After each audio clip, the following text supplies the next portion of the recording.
Me llamo Paulina Ferrer y soy historiadora del arte. Hoy os reproduzco una conferencia que dediqué a la Asociación Planuente de Sevilla. Lleva el título El puente abandonado. Y dice así: quiero reivindicar a este viejo amigo de mi juventud, poner mi grano de arena para salvarlo de su melancólica y moribunda subexistencia. Fue concebido en Chicago, construido en Barcelona y montado en Sevilla. Resplandeció sobre el nuevo canal un día de abril en 1926. Fue una máquina perfecta, una estructura armoniosa, y supe que entre sus vigas, riostras y engranajes había alma, el alma de un puente. Es ley de vida. Siempre ha de llegar un momento en que cualquier cosa quede obsoleta, incluso antes de perder del todo su capacidad de funcionamiento. Sencillamente, las circunstancias hacen que tal cosa ya no responda a las necesidades establecidas, porque su modo de funcionamiento, aunque hábil aún, ha dejado de ser útil. Así yacen hoy los restos de las 4 vigas principales de un puente que tuvo corta vida, apenas 70 años, que cuando se hizo obsoleto fueron desmontadas sus grandes celosías, desmantelada parte de su maquinaria, demolido el resto. Y al menos quienes sentimos afecto por ciertos objetos debemos alegrarnos de que, aunque a merced de la intemperie y de la rapiña, queden todavía tales piezas en esa melancólica existencia, aguardando al final de la avenida de las razas un destino aún incierto. Quiero con estas palabras hablaros de este viejo puente abandonado. Viejo no por su edad, relativamente joven, viejo porque lo hemos vivido, porque ha formado parte de ese colectivo de imágenes cotidianas que quizá, cuando desaparecen de nuestro paisaje habitual, es cuando nos damos cuenta de que significaban algo para nosotros, de que incluso las amábamos. Puente de Hierro, puente de Alfonso XIII. Vamos a intentar desentrañar un poco qué puede significar, qué guarda aún para nosotros entre sus hierros desvencijados y oxidados esta descarnada estructura abandonada. ¿Qué la hace singular? ¿Qué valores encierra para que merezca algo más que su extraña presencia cuando accedemos por el sur a la ciudad de Sevilla? Primero, veamos sus orígenes. ¿Por qué llegó a existir en Sevilla un puente de estas características? Veamos antes algo sobre el río Guadalquivir a su paso por Sevilla.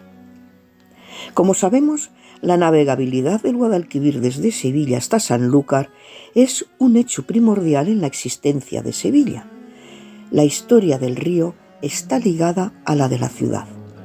Él ha sido a la vez riqueza y amenaza para ella. Es esa ambivalencia entre los beneficios de su puerto y los desastres de sus riadas.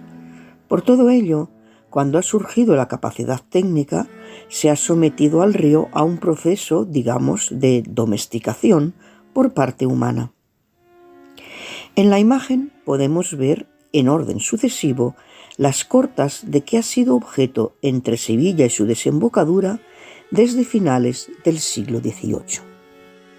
Comenzando por la corta de la Merlina en 1795 a la altura de Coria y hasta la corta de la Cartuja casi 200 años después, los 130 kilómetros de navegación del río se han reducido a 90, eliminando no solo distancia, sino las graves dificultades que los meandros suponen a la navegación.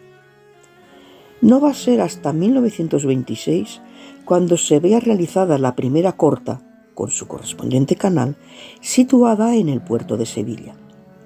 La corta de Tablada, que de momento dejará íntegro el amplio meandro entre las puntas del Verde, de Tablada y de los Remedios. La corta unirá el extremo de la Punta del Verde entre Gelbes y Coria y la Punta de los Remedios mediante el nuevo canal de Alfonso XIII.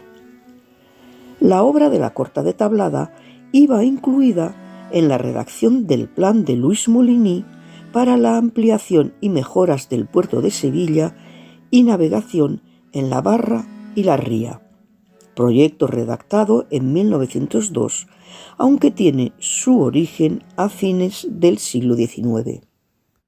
La Punta del Verde y la de los Remedios iban a quedar unidas por el nuevo canal, por lo que entre dicho canal y el curso natural del río quedaría englobada una isla ocupada por diversos terrenos de labor y ganadería, entre ellos los cortijos de Tablada y del Batán, las huertas y la dehesa de Tablada. Se hacía pues necesaria la construcción de un puente que diera acceso a estos terrenos que iban a quedar aislados. Especialmente era importante para la ciudad la dehesa municipal de Tablada, con ganado que abastecía de carne, y además la zona lúdica del hipódromo. El puente se construiría en la cabeza del canal, su extremo norte, hacia el centro de la ciudad. Dicho puente debería dar paso al tráfico fluvial de menor tonelaje que aún atracaría en los muelles históricos del Arenal y en el que preveía construirse el futuro muelle de Nueva York. Por lo tanto, el puente habría de tener un tramo móvil o una altura que permitiera dicho tráfico. Al final de 1902, el ingeniero Juan Manuel Zafra presenta un anteproyecto para este puente, el cual vemos en la imagen. Se trata de un puente giratorio de pila central sobre la que gira el tramo móvil. Este tramo consiste en una viga de celosía con tablero inferior y canto variable que desde el centro desciende hacia ambos lados. Ya en 1893, Zafra había diseñado un puente giratorio que iba a sustituir al puente de Triana, pues se había previsto la construcción de un muelle aguas arriba de dicho puente. Afortunadamente, esto no llegó a suceder. Zafra solamente pensó en dos sistemas de puente que facilitasen la navegación, el giratorio y el puente transbordador, a imitación del ya entonces famoso puente de Portugalete en Bilbao. El sistema transbordador es un puente que por su altura permite un gálibo suficiente para la navegación. No se trata de un puente móvil en sí mismo, sino que dispone de una plataforma colgada que se desplaza de lado a lado y en la que se transborda a personas, bestias y vehículos. Zafra reconoce ciertas ventajas en este tipo de puente, entre ellas su menor coste. Pero reconoce también un gran inconveniente que expresa no sin cierta gracia. Es difícil, tratándose de ganados, siempre con tendencia a bravos, muchas veces bravos de derecho, encerrarlos en una plataforma como la de Bilbao. Por razones en las que ahora no me puedo detener, el proyecto del nuevo puente quedó en 1904 desenglobado del Plan General de Mejora del Puerto. Así, al quedar independiente la obra del puente con respecto al resto de los proyectos del Plan General, se desestimaba el anteproyecto del puente giratorio de Zafra y se pasaba a estudiar detenidamente entre las diversas posibilidades qué tipo de puente adaptado al doble tráfico terrestre y fluvial era más conveniente construir, así como su emplazamiento exacto. Teniendo en cuenta todo ello, Luis Moliny redacta con fecha 23 de diciembre de 1911 un documento en que se contempla un concurso público y sus bases para la construcción del puente. En este documento se contienen 3 anteproyectos, firmados por el ingeniero José Delgado Brackenburri y supervisados por el director facultativo Luis Moliny. En ellos se contemplan 3 tipos diferentes de puente móvil, a los que se sumará posteriormente el puente transbordador. La idea es, pues, abrirse a todas las posibilidades, tanto de tipologías como de diseñadores y constructores, para poder seleccionar el mejor proyecto posible. para la obra que se consideraba de tanta importancia. Quedó además establecido que el puente se construiría en la misma boca del canal, junto al giro del cauce natural hacia el tramo de los Gordales, y que sería un puente de planta oblicua para facilitar el tráfico ferroviario que además se le adjudicaba. Estamos en un momento, a comienzos del siglo XX, en que se ha venido desarrollando desde fines del siglo XIX, en cantidad, magnitud y tecnología, la construcción de puentes móviles, especialmente en Estados Unidos. Como veremos, desde el puerto de Sevilla se va a echar la vista hacia lo que se está haciendo en Europa, pero sobre todo, por su importancia, lo que se hace en América. Se reconoce que en España no hay costumbre de este tipo de obra y hay que mirar hacia el exterior. Los anteproyectos diseñados por Delgado Brackenbury contemplan no solo las posibilidades más modernas, basculantes y de elevación vertical, sino que no pierde de vista las que en parte van quedando obsoletas, giratorios y transbordadores. El tipo de puente giratorio es similar a este que vimos presentado en 1902 por Zafra, de tramo giratorio y único, con la pila central y viga de celosía. Esta imagen corresponde ya al anteproyecto de Brackenbury. La gran diferencia respecto al de Zafra es que el tramo móvil abarca todo el canal, alcanzando los 120 metros de longitud total y 2 pasos para la navegación de 42 metros útiles cada uno. En la imagen, una serie de puentes de este tipo construidos sobre el río Harlem en Nueva York hacia 1900, muchos aún actualmente en servicio. La segunda propuesta para el puente de Alfonso XIII se trata, según se expresa en el documento, de un puente oblicuo levantable sobre el canal de Alfonso XIII. Si lo queremos llamar de forma más correcta, sería un puente ascensor o puente levadizo de elevación vertical, pero no puente levantable, ya que esa palabra no existe en castellano. La imagen corresponde a un puente similar propuesto para Bilbao. La oblicuidad exigida en planta se debe, como ya dijimos, a la necesidad de dar entrada al ferrocarril. La propuesta que nos ocupa, como veremos en la imagen, se trata de una viga de celosía que se eleva verticalmente, discurriendo sus extremos a lo largo de 2 torres, en las cuales se aloja la maquinaria y los contrapesos. En el documento se citan varios ejemplos americanos de estos puentes, terminados o en construcción, entre ellos el de la imagen, de 1894, en la ciudad de Chicago, con un tramo móvil de 39 metros y medio, y por tanto de dimensión aproximada a los 38 metros que hubiera tenido el de Sevilla. Como tercera propuesta se presenta el puente oblicuo levadizo rotante, y como se aprecia en la imagen, corresponde a la propuesta sevillana que llegó a realizarse. Se trata de esta modalidad con doble hoja y vigas de celosía con tablero inferior, de modo que maquinarias y contrapesos no se sitúan en el interior de sendas pilas, sino que van en alto, en los tramos de compensación de las vigas móviles. Aquí, una imagen curiosa de una maqueta del proyecto. Como cuarta propuesta, se presentó ya en 1913 y en la misma fecha de redacción que las bases del concurso, el anteproyecto del puente transbordador. Al parecer, se hizo esto como trámite para estar en conformidad con las indicaciones del Consejo de Obras Públicas. En la imagen vemos el diseño de Palacios para el transbordador de Portugalete en Bilbao, al que se puso como modelo. Y aquí el puente transbordador del Riachuelo de 1893 en Buenos Aires. Ambos, recientemente restaurados, son hoy Patrimonio de la Humanidad. Aunque las bases del concurso se redactan y firman por Luis Molini el 3 de febrero de 1913, no se publican hasta el 17 de junio de 1914, y el 30 de abril de 1915 se emitió informe al respecto, firmado por Delgado Brackenbury. Se presentaron 2 propuestas, que fueron consideradas aptas. La imagen muestra 2 puentes que los concursantes pusieron como ejemplos de sus propuestas.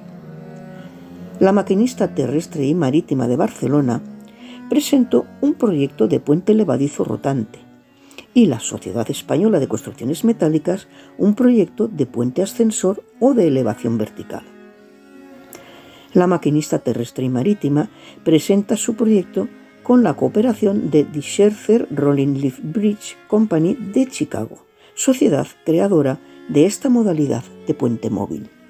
Por su parte, la Sociedad Española de Construcciones Metálicas, y en su nombre y según poder de la misma, don Luis Marín ofrece, en combinación con los señores Waddell y Harrington, creadores en los Estados Unidos de América de los puentes de tramo ascensor, una obra de este tipo, cuyo tramo abierto deja la altura de 40 metros que en el primer párrafo de las bases del concurso se previene. Como dije, la imagen muestra los 2 puentes a que hacen principal referencia cada proponente de los construidos por cada una de las sociedades americanas. El de la izquierda, de la patente Scherzer, entonces recién inaugurado, 1914. Se trata de la sección móvil del viaducto sobre el mar Índico, entre el continente de la India y la isla de Pamban, construido para el ferrocarril del sur de la India. Y a la derecha, el de la avenida de Hawthorne sobre el río Willamette en Portland, Oregón, inaugurado en 1910. Ambas obras semejantes, como ellos dicen, a las diseñadas para Sevilla, aunque de mayor luz. Y hoy día ambas ya centenarias, en perfecto estado de funcionamiento, ambas consideradas como monumento o lugar histórico, y ambas ofrecidas como muestra para la construcción de nuestro primer puente móvil en el puerto de Sevilla.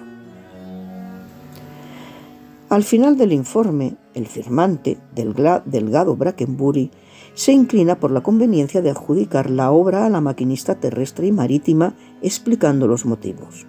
En resumen son: la confianza en la mayor aceptación, mayor número de puentes construidos del sistema Scherzer respecto al sistema Waddell & Harrington, mayor simplicidad y robustez en el mecanismo y, por tanto, menos necesidades en cuanto al mantenimiento, menos tiempo de maniobra, apertura o cierre en 101 segundos frente a los 150 que dura el ascenso o descenso del tramo móvil del puente vertical, y otras cuestiones más. Aún habría que esperar algunos años para que las obras se iniciaran, pero la decisión sobre el proyecto a realizar está ya tomada. Para considerar el valor histórico, técnico y artístico del puente abandonado, creo que resultará interesante hablar algo acerca del sistema Scherzer para puentes móviles. Antes, y para resaltar la singularidad de nuestro puente o de sus restos, decir que España es un país en que los puentes móviles escasean, ya que escasa es la navegación interior de buques de cierto porte. El puente de Alfonso XIII fue el primer puente móvil de envergadura construido en España, al que siguieron, también en Sevilla, los puentes de San Telmo, 1931, y el de San Juan de Alfarache, 1934. Los tres, aunque en distintas versiones, adoptando en su mecanismo el sistema Scherzer, siendo además los únicos puentes que han existido en España de esta tipología. En la imagen vemos a los hermanos Scherzer, William, a la izquierda, ingeniero inventor del sistema, y al otro lado su hermano Albert, quien se hizo cargo de la compañía de la patente a partir de la temprana muerte de William. Murió con 35 años en 1893, el mismo año en que patentó su invento. William Scherzer había trabajado en una empresa ferroviaria en años de expansión del ferrocarril y se especializó en la ingeniería de puentes. Pasó después a trabajar como asistente del ingeniero jefe de la Keystone Bridge Company de Chicago. En estos ambientes de desarrollo ferroviario, industrial y urbano y del gran flujo de navegación interior en torno al lago Michigan, concibió Scherzer un sistema de puente móvil que, superando los inconvenientes de los puentes giratorios en cuanto al grosor de las pilas, problemas de espacio causado por el giro horizontal del tablero y otros, aunara la economía en material, peso y mantenimiento con la rapidez de maniobra, la robustez y sencillez del mecanismo y la comodidad para la navegación. Cuando inventó este sistema lo patentó, creando al fin su propia compañía. En 1914 aparecía este interesante anuncio en una revista ferroviaria. En estas 20 razones con que se anuncia la compañía Scherzer, no solo se pregonan las ventajas, sino que básicamente se explica el funcionamiento del puente. Este número de la Railway Review fue uno de los documentos presentados junto al proyecto de la maquinaria terrestre y marítima al concurso de Sevilla. Este es un plano esquemático de un puente Scherzer ferroviario en Cleveland. Es interesante para explicar el sistema de movilidad del puente. Se trata de un puente de un solo tramo sobre el canal de navegación. El tramo se compone de su única hoja móvil. Observamos entre las dos pilastras el tablero, con toda la gran viga principal de celosía desarrollada por encima de él y que ha de elevarse. Al otro lado de la pila continúa la estructura en su tramo de compensación mediante un arco de círculo en su parte inferior que apoya en un punto sobre otra viga recta adicional. Arriba, en el extremo, se sitúa el cajón con el contrapeso. Acercando la imagen, podemos observar en el centro geométrico del arco de círculo un piñón que se apoya en el extremo de una cremallera. Una cremallera es como otro piñón, pero que en lugar de ser circular es recto. Situada esta cremallera sobre el montante de una pequeña estructura aledaña. El dibujo está simplificado, pues debería de verse por detrás del piñón y de las riostras otros engranajes y el motor. Cuando el motor se acciona, mueve el sistema de engranajes. Estos disminuyen la velocidad de giro transmitida desde el motor, haciendo así que el piñón gire lentamente. Este comienza a desplazarse hacia atrás sobre la cremallera y todo el conjunto se mueve como un balancín. El contrapeso va compensando el peso de la hoja que se eleva mientras éste baja. El arco de círculo o rodadura rueda sobre su viga de apoyo o camino de rodadura y el eje de giro se desplaza hacia atrás. No puede ser más sencillo. Se trata de un todo solidario, perfectamente compensado, pues el contrapeso se calcula de manera que en todo momento el centro de gravedad del sistema coincida con el centro del eje de giro. Es como un balancín que en cada ángulo de su recorrido pudiera quedar parado en equilibrio. Idealmente, el movimiento se realizaría sin aplicar fuerza alguna. En la práctica, con un pequeño esfuerzo necesario para vencer la inercia al arrancar, el rozamiento, el viento y también la necesidad de controlar la estabilidad. No se usa elemento adicional externo a la estructura móvil, más que la viga de camino de rodadura, la cremallera y, en todos los casos, la estructura para soportar dicha cremallera, elementos estos que deben quedar fijos. No existen gatos, ni bielas o columnas que tiren desde la zona fija, ni otros elementos articulados, como en el sistema Strauss, por ejemplo, donde su deformación produce el movimiento. Esto conlleva las ventajas de economía, de potencia y de mantenimiento, solidez, etc., que buscó William Scherzer en su invento. Vamos a ver todo esto en un puente concreto, y no nos hace falta salir de Sevilla para encontrar ese puente, el puente de San Juan de Aznalfarache sobre el cauce vivo del Guadalquivir, al comienzo de la Corta de la Vega de Triana. Actualmente no es operativa su parte móvil, pero está conservada en su lugar. Se trata de un Scherzer de una hoja con otros 3 tramos metálicos todos en celosía. Es la parte sobre el agua de un viaducto de hormigón que discurre sobre los terrenos inundables a ambos lados del río. Fue construido, como el de Alfonso XIII, por la maquinaria terrestre y marítima e inaugurado en 1934. Como veíamos antes en el alzado simplificado del puente de Cleveland, vemos ahora esta imagen de la hoja móvil en que destaca el arco de rodadura, la caja de palastro que contiene el contrapeso y el montante con la cremallera sobre la que se desplaza el piñón al abrirse el puente. Tanto en este puente como en el de Alfonso XIII, y de modo más elegante que en la mayoría de los puentes Scherzer, se aprovecha el montante de la celosía del tramo posterior al tramo móvil, para situar la cremallera, sin necesidad de construir la pequeña estructura que veíamos en el ejemplo anterior de Cleveland. Más de cerca pueden apreciarse los engranajes en el eje de giro, el arco y camino de rodadura ya desde el mismo puente. Aquí, más en detalle, el sistema de rodadura con los dientes que hacen que la viga curva en su rodar quede bien encajada en los huecos correspondientes en la viga inferior o camino de rodadura. Vista posterior con las dos rodaduras y sobre ellas el contrapeso. Nos acercamos ahora a ver el sistema de engranajes de su maquinaria. Nos acercamos más. Lo que vemos es la parte final de un tren de engranajes con 3 etapas de desmultiplicación de la velocidad del giro dada por el motor. Pasamos a verlo en más detalle seguidamente. En este dibujo se muestra en alzado o vista frontal el tren de engranajes diseñado para el puente de Alfonso XIII. Ambos puentes, San Juan y Alfonso XIII, llevan el mismo sistema en su maquinaria. Todo esto está visto de frente, con lo que no vemos los tubos de los ejes al ser estos perpendiculares. Para situarnos, el contrapeso iría a la izquierda y el tramo levadizo a la derecha. Empezando por la izquierda del dibujo, tenemos el motor. En su centro vemos un piñón. Este, que nos da la fuerza motriz, engrana con una rueda. Sería la primera de las etapas de reducción o desmultiplicación de la velocidad de giro del motor.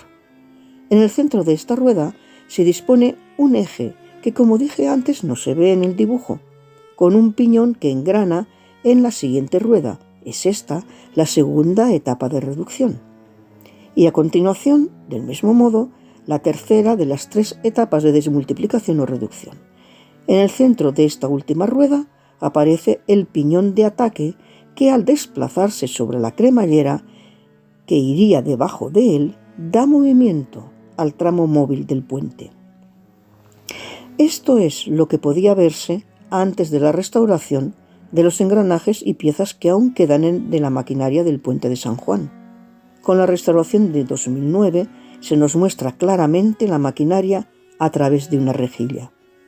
A partir de un motor central que ya no permanece, la transmisión se reparte hacia cada uno de los laterales.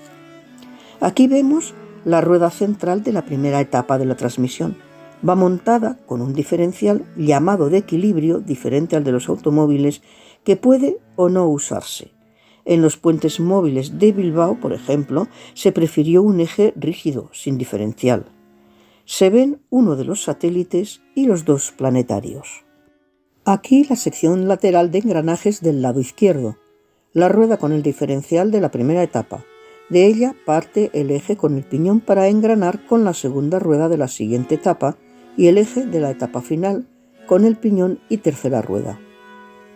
Aquí la etapa final, esa tercera rueda de cuyo centro parte el eje oculto que culmina en el fuerte piñón que va a otorgar movimiento al puente. El piñón de ataque en el extremo anterior de la cremallera por la posición cerrada del puente. Y aquí, subiendo un poco más, vemos claramente el desarrollo de la cremallera que debe recorrer el piñón. El tramo se levanta y el puente abre. Y volvemos a nuestro puente de hierro, puente de Alfonso XIII. Aún pasaron algunos años después del concurso hasta que comenzó su construcción. Al fin, la Exposición Iberoamericana incentivó las obras del nuevo puerto, canal y con ello la construcción del puente. Las celosías, como puede verse, se trajeron de los talleres de la maquinista a piezas, que fueron montándose in situ. Las uniones se hacían mediante roblones, grandes remaches característicos de la arquitectura del hierro del siglo XIX y primera mitad del XX. Exigía gran pericia por parte de los obreros montadores. Montaje de la parte más alta de la estructura con el hueco para la compensación del tramo móvil, o sea, la caja de palastro con el contrapeso. Vemos a los obreros trabajar desprovistos de los más mínimos dispositivos de seguridad. Observamos también el estacado de madera sobre el que se va montando el puente. Aquí el montaje de los tramos móviles, en horizontal, apoyados sobre un estacado, tal como se hizo con los fijos. Apreciamos ya totalmente montada la maquinaria, con el arco de rodadura y bajo él la viga o camino de rodadura. Encima la caja del contrapeso, el montante del tramo fijo aprovechado para que sobre él ruede el piñón de ataque con la correspondiente cremallera. Acercando la imagen, se aprecia el tren de engranajes que transmiten y ralentizan el giro del motor al piñón. El puente se construyó en el extremo del canal, agua a su izquierda y tierra a su derecha, y la curva de los Remedios hacia los Guardales. Aquí se aprecia su flanco derecho aún aterrado y una draga en el inicio del tramo de los Guardales. El puente, al fin terminado, se prepara para su inauguración en abril de 1926. Por las banderas que adornan el puente y la gran cantidad de personas que pululan por el puerto, deduzco que esta imagen pertenece ya al día de la inauguración o al menos a algún prolegómeno cercano. Aún se aprecia algo de tierra junto a los primeros tramos de cada lado. Y el día 6 de abril de 1926, 3 años y un mes antes de la Exposición Iberoamericana, se inaugura el canal y puente de Alfonso XIII. Con el titular Solemne Inauguración, la presenta 2 días después en portada el diario ABC de Madrid. El acto de inauguración de estas obras hidráulicas revistió efectivamente gran solemnidad, pues este se unió al recibimiento del rey Alfonso XIII y de los aviadores del hidroavión Plus Ultra, que había sobrevolado el Atlántico. Entraron triunfalmente a bordo del crucero de guerra Buenos Aires, acompañados de otros varios buques de guerra y submarinos y una escuadra de aviación de 140 aparatos.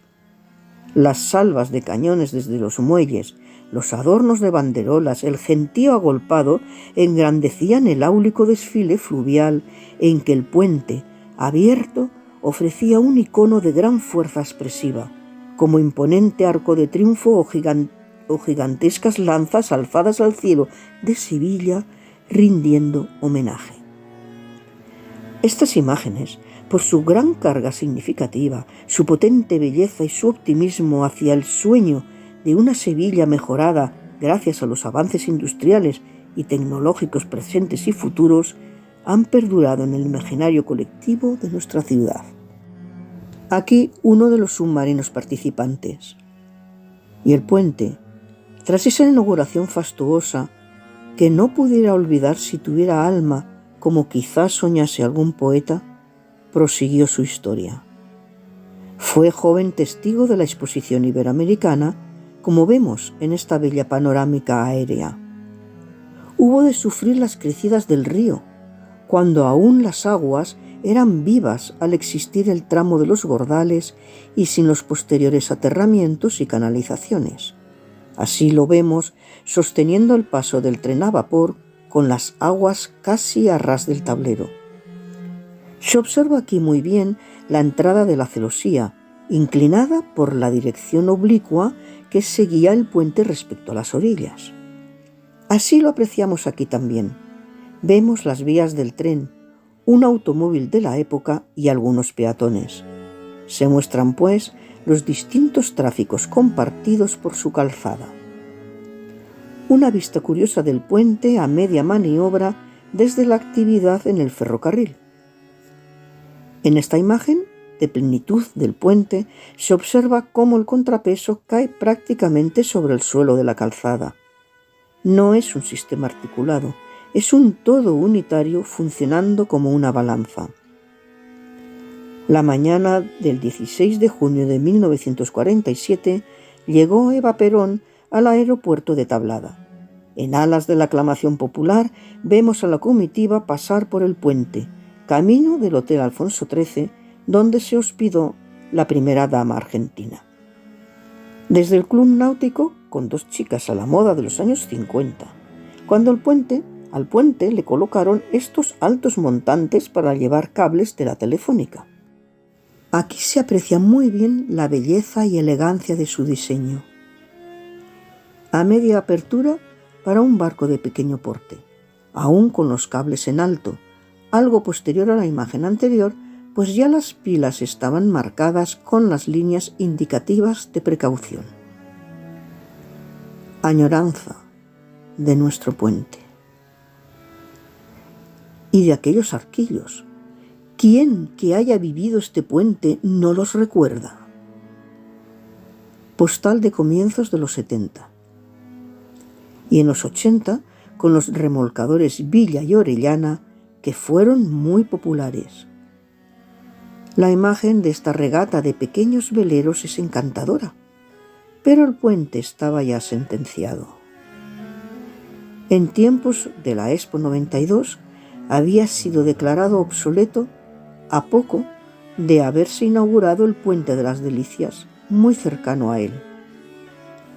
El nuevo puente se concibió perpendicular a las orillas, formando con el antiguo un ángulo agudo con vértice frente al club náutico. Ello dificultaba la maniobra a los barcos de cierto porte que atravesaban los dos puentes cercanos. Por su parte, el Puente de las Delicias absorbía ya el tráfico viario y ferroviario. Las réplicas de las carabelas navegan hacia la Expo 92, aunque no pueden pasar del Muelle de las Delicias. En 1968, con la construcción del Puente de los Remedios, ya no era posible remontar el río más allá con gálibos superiores a los 8 metros. La Giralda asoma entre las hojas elevadas de los puentes. Ella, que conoce los destinos de Sevilla, sabe ya del triste final que le espera al Puente de Hierro. Vallada la triste entrada al puente moribundo.